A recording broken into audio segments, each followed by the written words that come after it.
yazıblar mı mən səndən yazan kimi? Qəlbi kör olan tapar mı yolun, bu biraz çətin kimi? Asan mı minarələrdən qışqıraq oxumaq eşqnamələrin? Azan qulağımdan keçib ruhuma çatan hüzur kimi. Dedilər fikri azıb beyni yuyulubdur bunun, amma məni anlamırlar, izah olmur dillə bu. Onlar məni Allaha qul insan kimi dəli bilirsə, sən mənim qəlbimin ulu uca vədudusan. Desələr ardını yaz, axı mən necə təsvir edim? Sözlər qayət etməz, de canım fəda olsun, ya ruhumu təslim edim.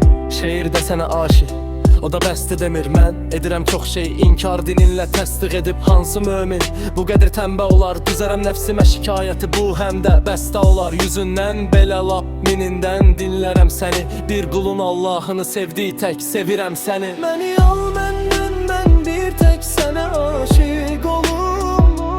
Sənsiz dayaz mənliyim, səninlə dərin olur.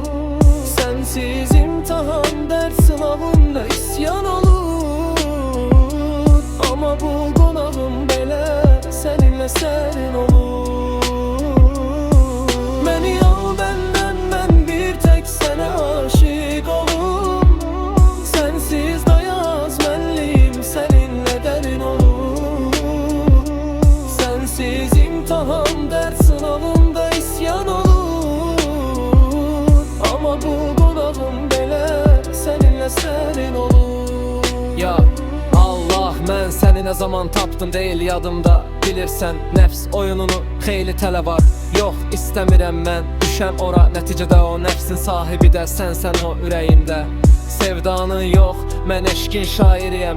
Qələmim sən yazar ancaq haqqın kəniziyəm. Nə qədər izin versən o qədəri olar bilirəm. Vermisən bir dərd mənə, çatıram sahilinə. Kəbənin şəklini çəksəm sonra onu gizlədərəm. Pul yetməsə də nəsibdir, bunu bilərəm. Düşünürəm ki İbrahiməm və rızanı qazanmaq üçün öz oğlumu qurban edirəm. Qeyri-adisən və mən də biraz qəribəm. Mənə sən lazımsan, hər ruha bədən gərək. İmtahanında küləyi varmış, artıq anlayıram və sonunda sənin yardımını hiss edirəm. Məni al məndən, mən bir tək sənə aşiq olum.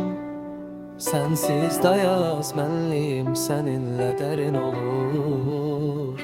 Sənsiz imtahan, dərd sınağımda isyan olur. Amma bu qonağım belə səninlə sərin olur. Məni al